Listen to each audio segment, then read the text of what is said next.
It is exactly 2 minutes past 8 o'clock. Of course, you're watching Sunrise at Sea. My name is Priva Elibaz, and it is time for our wellness, beauty, and lifestyle segment, where we basically look at the issues that are pertinent to us as human beings, and you know how it's good for our well-being. Now, today in the show, we are going to talk a very interesting topic, which is expectations. As human beings, we have expectations, and we always want things to work out for the best. No one wakes up one morning and they think that, oh, today I should expect something bad to happen to me. But then in case a bad event happens, how ready, how prepared are you to manage your expectations? Joining me in studio today to deliberate on that and unpack what managing expectations is Mr. Philemon Okwong, who is a life coach and a businessman. And together we'll be looking at expectations in general. Mr. Okwong, welcome to the show. Thank you so much. Good morning. Good morning. How are you? Good morning to the viewers. Well, thank you so much for honoring our invite. So I'll just dive right in. As a life coach, what are expectations?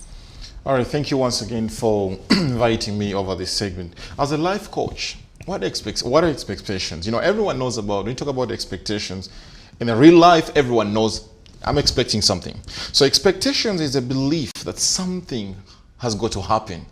It's to have that belief, or it's a state of mind knowing that something has got to happen. Yes. Now, expectations are not just good, they can also be bad.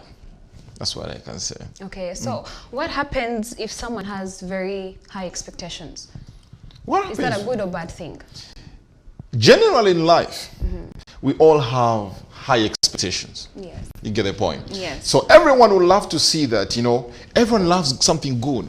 And because we love good things, we expect good things. So high expectations put you in a state that you are so sure that it's going to happen. Yes. Now, when you become again too sure and it doesn't happen, that's another thing. So having expectations brings in the two states. When your expectations are fulfilled, what will happen definitely? Of course, you are happy. You are happy. Yes. When expectations are not fulfilled, you will be very angry. Or very disappointed. Yes. Yeah, so what happens when someone has high expectations? I'll actually always have to encourage people, always have high expectations. You think it is safer actually having high expectations than having no or low expectations? Yes. It's good to know that you live tomorrow than not knowing that you live tomorrow. Which is better? It's good to know that you will live tomorrow, of course. Yeah, so it's good to know that you live tomorrow. Why? Because that's having high expectations. And it keeps you in a state of positivity. It keeps you to be positive, to know that something, it's good to know that something will happen. It's good to have hope. You get a point? When you have hope, you're encouraged to do more. I like that you mentioned having hope, but we're living in a world where people are depressed, people are going through so many things. So how does a person get themselves to a point where they feel like they can actually have standards in their lives and actually expect so many good things to happen to them? When you talk about living in a world where people are depressed and all that, we need to look at what's the cause of the depression. What makes them in that kind of state of thinking that way, being that way? Now, some people are depressed not because they were expecting certain things. Some may be depressed because they've given up on life. Things seem not to be working out, and so they give up. Now, how are you going to solve that? This is it. I'm not going to say you shouldn't have high expectations. You must have. Yes. But you also, get this point clear, you also have to know that not everything may work out as you wish or as you plan. So in an event that things don't work out the way you want, how best can a person actually manage their expectations? If things don't go well, I love to say they always will be closer to well.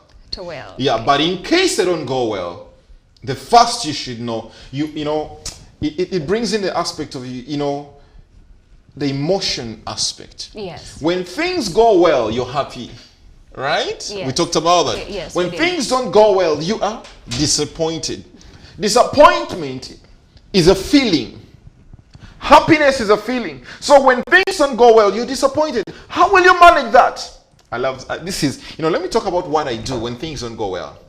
I come to a point to accept that it wasn't meant to be that way. You make peace with it. Peace with myself. Yes. We call that self-awareness. and self-management. You must come to terms with yourself that, Philemon, it wasn't meant to be. Before we actually get to self-management, I like that you did tap into emotions a little bit. And I would like you to explain to the viewer that is watching us out there right now how emotional intelligence plays into managing one's expectations.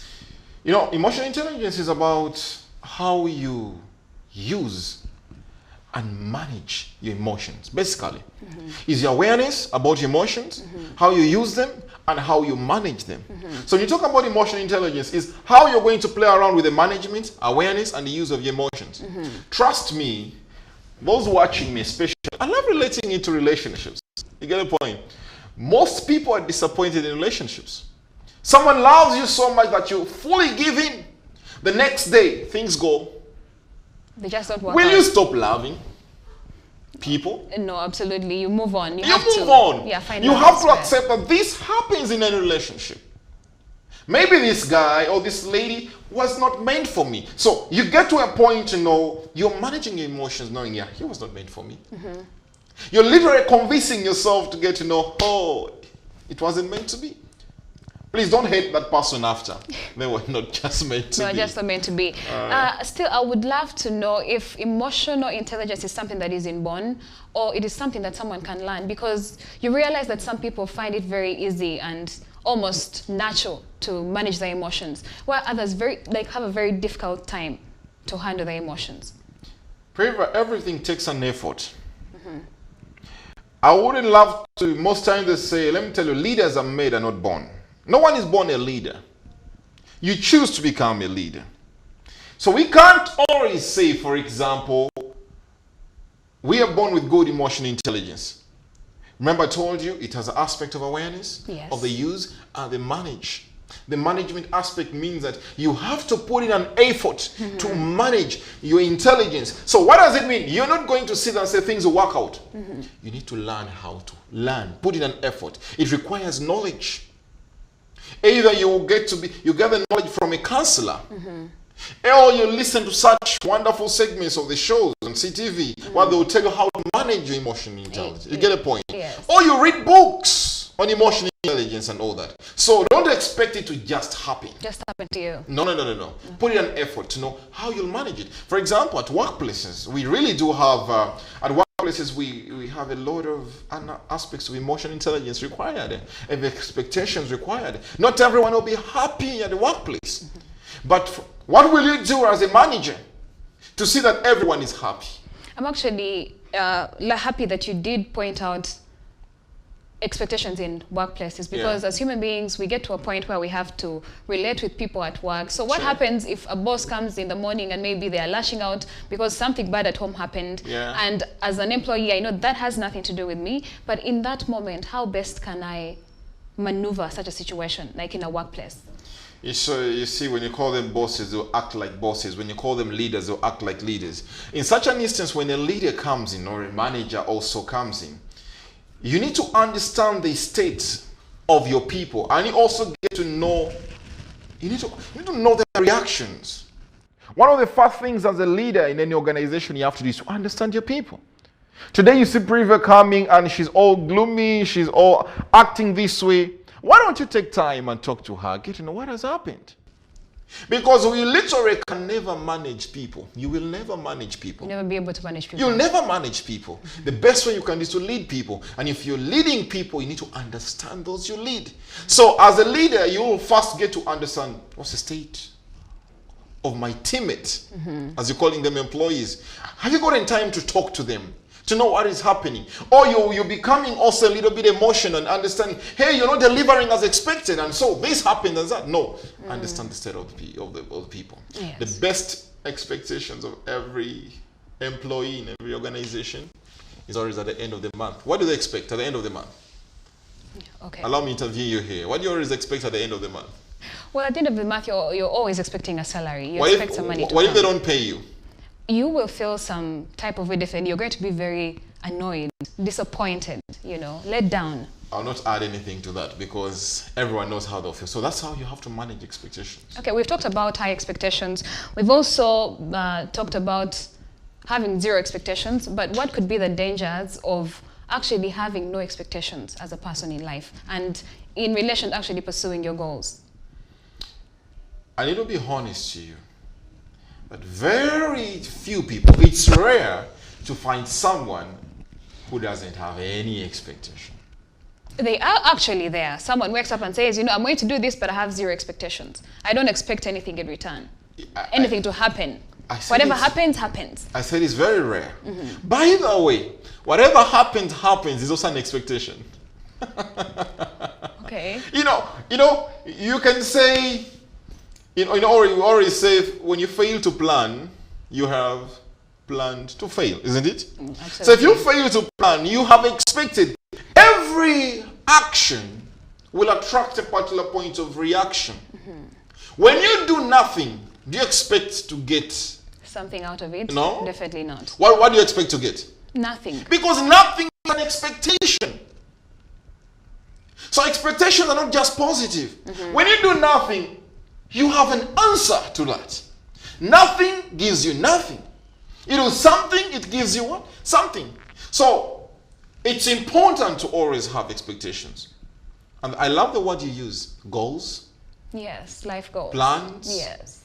When you don't set goals, anything that comes will just land on you.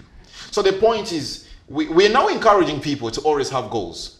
And we're now encouraging people to have positive expectations. Positive expectations, yes. Positive.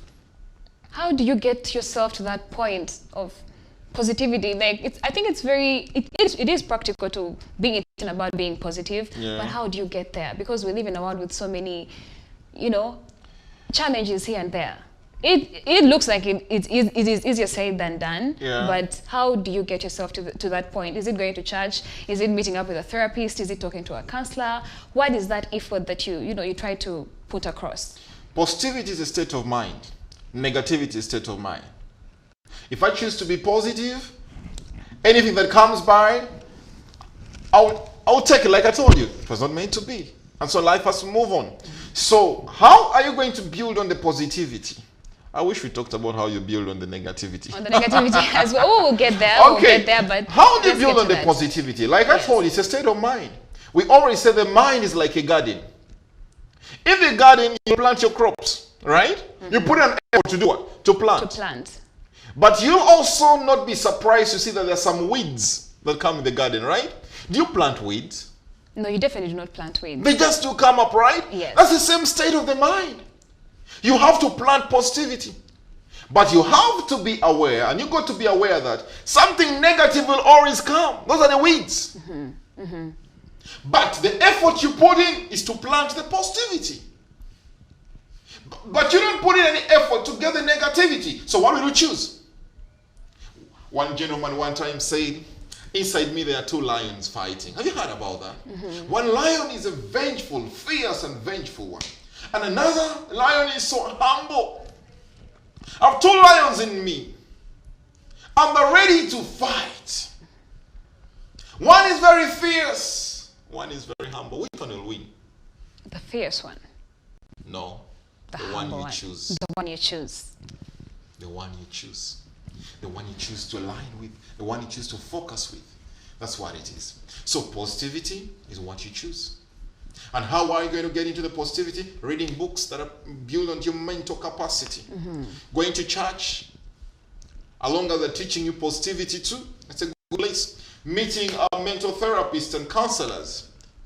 But however much you go to church, you read the books, if you haven't made up your mind to be a positive person, positive, you're just wasting time. You're wasting time. Okay. It's a personal effort. Okay. So before I let you go, I would love to hear your parting shots in relation to how people can manage their expectations and your last words and basically advice. How can you manage expectations? Number one, you need to have a sense of self-awareness. Get to know who you are. Get the point. Yes. Get to know who you are. Let me talk to the people in the offices, for example. This happens a lot. We do training in organizations. There's something that is so common and that happens a lot in offices. We call them office politics. Not everyone will love you in your organization. Get the point that the job that you're doing right now, someone expects to be there.